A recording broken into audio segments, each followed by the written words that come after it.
Happy New Year, fight fans. Welcome back to the DAZN Boxing Show. Special guest on the line with no Barack. I guess Barack is starting the year off with a bang. Oh. Mr. Matchroom himself, Eddie Hearn. Welcome to the show. What's going on? He's starting the year as he means to go on.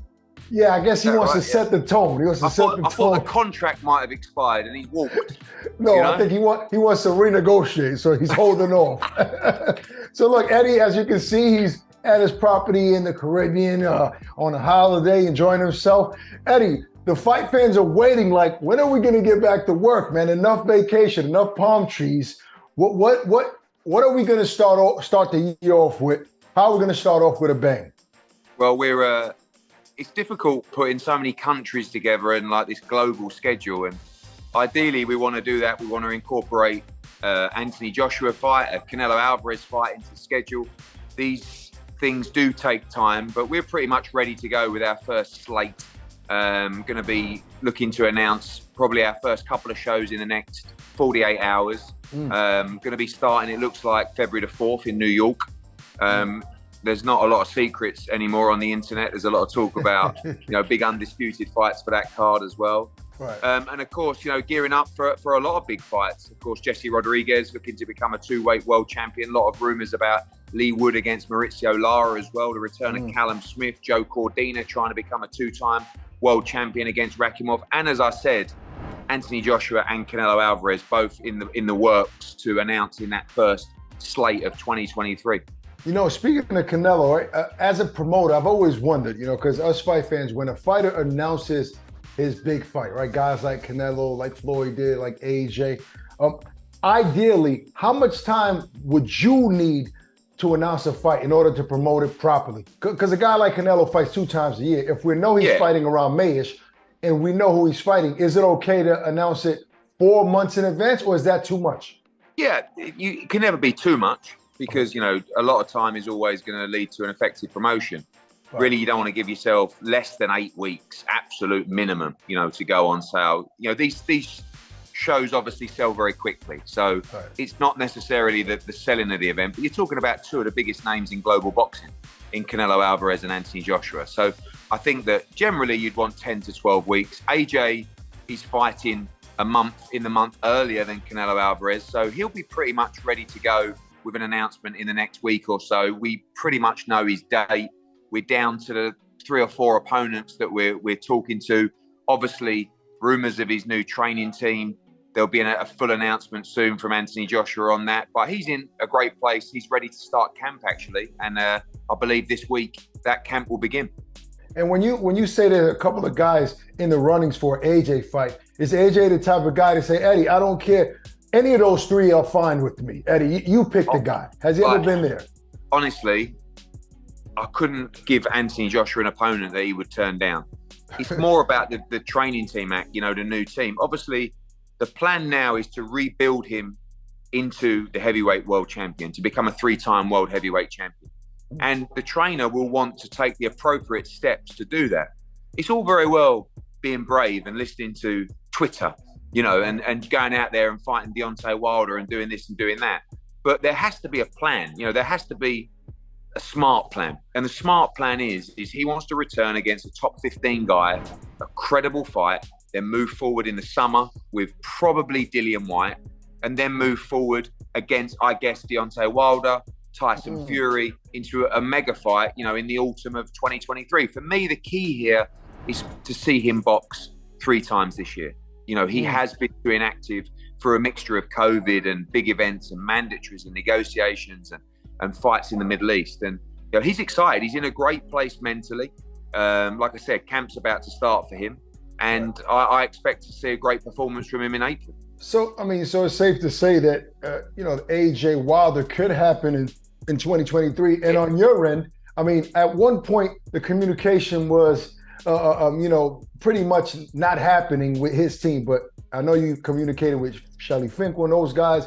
Are you optimistic about it now? Yeah, there's an open line of communication with Shelly. He's going to fight Andy Ruiz. We know that fight's been ordered, and AJ's going to come back, looks like the first week of April. So, look, when people talk about rebuilding, we're not rebuilding here. We're just looking for momentum. I'm talking about one fight. I'm not talking about a fight against someone you've never heard of. I'm talking about a top 15 guy that AJ can go in, work with a new training team, and have a big stadium fight in the summer. I'm not even ruling out number 2. Fight 2 of the year could be Deontay Wilder. But we've got a plan. This guy is one of the biggest stars in boxing. This guy has so much more to give to the heavyweight division. But this is also a very important moment that we must get right. Yeah. And, those lines of communication are open with Deontay Wilder. We know it's a huge fight. We know that fight does massive numbers, UK, USA, Middle East, it doesn't really matter. And that's the fight. I truly believe Deontay Wilder or Tyson Fury are nailed on for 2023. They have to be, because AJ's not interested in having 3 or 4 nothing fights. He'll listen to his training team, he'll take the advice, but he wants to be in the biggest fights possible, and he's proved that his whole career. Look, shifting gears a little here, Gervonta Davis has been on the news for a lot of reasons, but his fight is still going to go down on this weekend, on the 7th of January. He's been going back and forth with Conor Benn on social media. I know Conor has his own issues. I know you rate Gervonta Davis high. Is he biting off more than he could chew with a guy of the size of Conor Benn? No, because Conor Benn's not really performed at that elite world level yet, but I believe he's an elite welterweight. I love the fight. I love the fight between Conor Benn and Gervonta Davis. Why not? Gervonta Davis has boxed at lightweight. I'm sure he doesn't mind fighting up at 147 or close to. Right. Look, Conor Benn's going to return either early 2023 or mid 2023. That's fact. Is there anything you can say about the drama? Conor is being very frustrated. He's very frustrated right now, and people will say, "Well, tough luck." Yeah, maybe, but he's submitted all the evidence he needs to clear his name. Now we're waiting on VADA and the WBC to make their decision. We want that decision as soon as possible. But the fact is that Conor Benn can fight not anywhere in the world, but most places in the world right now. He's not banned by anyone. He can apply for any license. We don't want that. We want the hearing. This is why we want to go through this process, so people can see the facts. A decision can be made. He can either clear his name, he can receive a ban, which I do not think will be the case, and he can progress with his career. But he can progress with his career now. But we want his case to be heard, because otherwise people just won't accept that. That's why you've seen the social media activity from Conor Benn saying, come on guys, make your decision. We've submitted all the evidence we need to. When do I find out? But the fact remains is Conor Benn will resume his career in 2023. I think the Chris Eubank Jr. fight is one of the biggest fights in boxing. But Gervonta Davis is another huge fight. And people, that fight, I never even thought about that fight. And then you see the backwards and forwards and you think about, those two together would be fireworks. I love it. I like that fight a lot. In other words, Conor can fight if he wanted to push the issue in other places of the world. But he's like, no, you know what? The people will start talking smack. I want to clear my name all across the board first and then proceed forward. I think that's a great decision. Yeah, exactly right. And, like I said, he could go to so many commissions now and box. Right. But he feels, I feel, we feel, probably DAZN feel, that publicly this case has to be heard. Because otherwise, people, look, you're always going to get criticism. People are always going to criticize him, whatever happens, even if he's completely vindicated. But let's go through that process, which we've done. He supplied all the evidence and we want an answer. Yeah, at the end of the day, it's never going to completely go away, even if he's exonerated. So I want to, we're talking about Conor Benn and Gervonta. I want to ask your opinion about this. We all know that the fight that the people are waiting for over here is Gervonta versus Ryan Garcia. And we had the assumption, Ryan was supposed to fight in January, and then he turned it down. I don't want no tune-ups. I want to go straight forward. Is that a mistake that Ryan is making? Look, I think that Ryan didn't look like he was in the best of shapes a few weeks ago. I don't know whether he just thought, the timing don't work, or is it a risk? I think because of the volatility. I feel like I give Ryan Garcia a bit of a tough rap sometimes, because actually I've doubted him in the past and he's always come through and performed. Like, I thought he might struggle against Fortuna, beat him easily. I thought he might struggle against Luke Campbell. I know he went down, but won the fight. So I have to give him credit. My worry is because of his volatility, because of, you know, the up and down nature of Ryan Garcia, there's no strict guarantee that he can beat Mercito Gesta, Right. who is a good fighter, you know? Right. So I think it was a mixture. And again, I'm just talking to you as a fan. Maybe it was a mixture of he wasn't quite in shape. You know, do you really want to risk it against Gesta? The truth is he's been too inactive for my liking. And I think if Gervonta Davis comes through in style, it will give him a lot of momentum going into the fight. But, you know, this fight, I don't even know, you know, is it signed? I mean, these two guys, they're all over the place. Yeah, I mean, signed. I guess it's only 50-50 right now whether the fight will even happen going into this Saturday. But, I was thinking the same thing yesterday. And in my opinion, I think that Ryan fighting in January and scoring another big knockout will create more momentum and more anticipation for the fight. That's just my opinion. I'm no promoter, but nevertheless, he has his reason.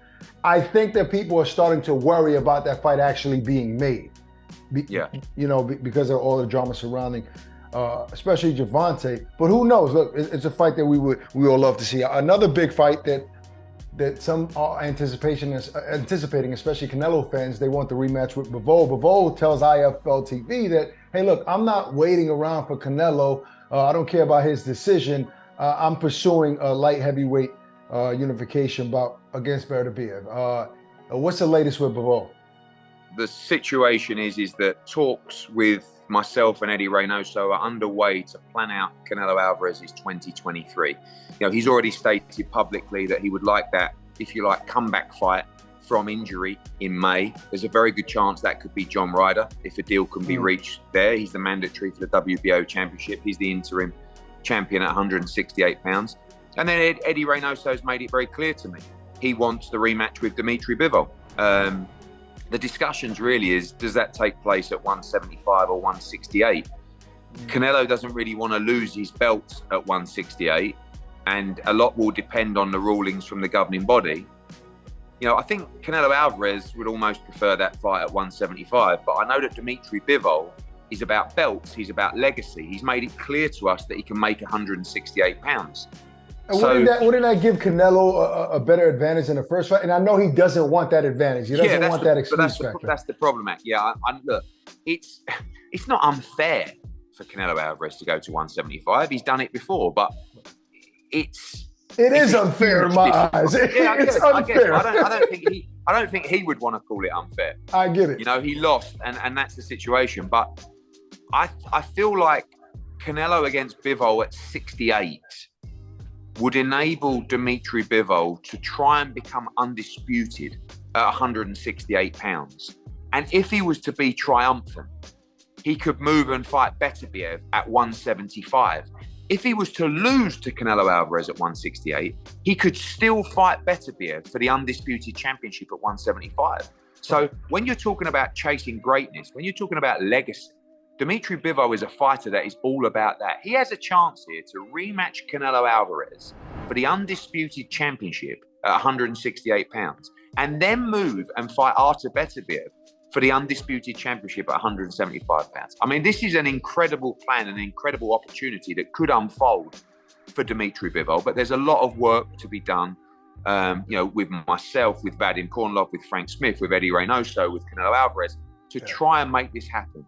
But talks are underway to try and plan out our presentation to Canelo Alvarez and Eddie Reynoso for what 2023 looks like. And it's going to be really exciting. You know, Eddie, from a fan's perspective, like, you know, talking to the fans and interacting, the fact that Bivol was able to beat Canelo at 175 the way he did, I think going into a fight back at 175, people won't be as excited as they would be if it was at 68, because then you have that factor, wait a minute, now we see more of a fair fight here. Now let's see what Canelo could do, because I just don't think at 175 people are going to be that excited about it, because we saw what happened at that weight class. I think 168 makes more sense even from a fan's perspective. Yeah, I mean, people will always be excited about the rematch because Canelo puts it on the line again. And, you know, another defeat for Canelo Alvarez. I mean, look, I have to be honest with you. You know, the way that first fight planned out, I think the rematch is extremely dangerous. for Canelo Alvarez and Eddie Of Reynoso. course. But this is what they're about. You know, I have to be honest with you. I was shocked when I received the phone call from Eddie Reynoso saying, we want Bivol. We want Bivol. Canelo wants revenge against Dimitri Bivol. But that just shows you that ever since that defeat, it's been eating him up. Whatever way you want to look at it. And he's a competitor and he's a winner. And he wants another bite of the cherry. Just like AJ did against Alexander Usyk. They believe they can win. Yeah. But it's a very dangerous task, you know. And I think coming out of the May fight, get that momentum, go into the Dimitri Bivol fight. We also need to provide Dimitri Bivol in the meantime with a voluntary defense of his 175-pound title, because he's not going to sit around and wait while Canelo Alvarez, you know, defends against a mandatory. So there's a lot of boxes to tick for our fighters in this process. But I love the idea of those two rematching in September for the undisputed at 168. And it clears the way for Dimitri Bivol, win or lose, to fight Artur Beterbiev at 175 for the undisputed. And if you're talking about, like I said, if you're talking about legacy, that would put Dimitri Bivol as one of the greatest fighters of all time. If he could defeat Canelo Alvarez again and then defeat Artur Beterbiev. But look, there's so many things to happen. You know, Canelo's got to come back. We've got to negotiate the deal. Beterbiev's got to fight Yard. Callum Smith is also mandatory for the winner of that fight. He's going to fight March 11th. Joshua Buatsi might be the guy who gets the voluntary defense in the East. I mean, there's so many potential big fights. It's insane. So many.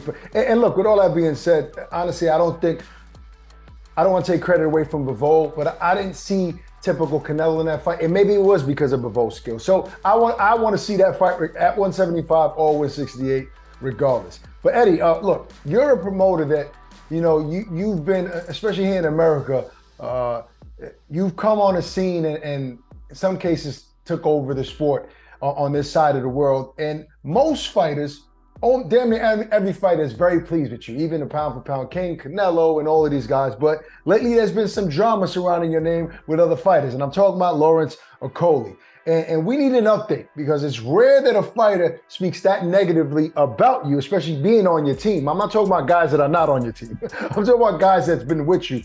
What is the latest on this situation with Lawrence Okolie? And speak your mind. Yeah, I mean, look, obviously legally there's things that I can and can't say. It's very disappointing. You're right, Ak. You know, you could count on not even one hand, you know, half a hand, or maybe even one finger, fighters that have spoken negatively about Matchroom in the past when they've parted company or come to the end of the contract. You know, we're very honest, we deliver, we've got a tremendous team, we pay everybody on time, you know, we don't tell lies, and that's very rare in the boxing world. Yeah. And, you know, we had a situation with Lawrence Okolie, it's been well documented. He had a fight left under his contract, he disputed that, you know, and it's going through that legal process now. People interfered with the contract, there's legal cases and situations going on there as well. And I'm not really all for that, to be honest with you. Like, I always feel like if a fighter comes to me and sits down and says, look, these are my reasons and I would like to leave, it's very difficult to continue that conversation. But when you feel like you've done a great job, when you feel like you've delivered on every single level, so, you know, the way that some people go about it made me feel disrespected. And you know, I reacted in a way where I didn't like that, and I didn't think that was justified. So there's no point going backwards and forwards. It will play out how it's going to play out. Like I said, you know, we had done a tremendous job for Lawrence Okolie. You know, so on your end, in Matchroom's end, you can't see how not you, but anybody on the team dropped the ball when it came to Lawrence Okolie. You think everything was on the up and up, and it's on his side? You know, he was under contract to us. He received an offer while he was under contract, and it was a great offer. It was sent to us, and he wanted to take it because it was a lot of money. Right. But he forgot the fact that he also had a fight left with us. So look, that's going to play out legally, and we'll see where it gets to. But no one likes to go through that process, but unfortunately, that's the way this one rolled out. All right, well, look, on that end, looking forward to 2023. I know we got a big announcement coming soon. Looking forward to that. And the big names afterwards in the next few weeks. Look, Eddie, as always, good chatting with you. Enjoy the rest of your holiday, and see you next week. Cheers, Zach. Take care. Introducing the new DAZN Boxing Show podcast. No matter the time or the place, getting your boxing content has become easier than ever. Tune in as we give you exclusive insights, predictions, fight night recaps, and more alongside the biggest names in the game. all for free. Available globally every Thursday across all audio streaming platforms and with new episodes dropping weekly to give you the latest news. Just type in the DAZN Boxing Show podcast, listen in, and enjoy.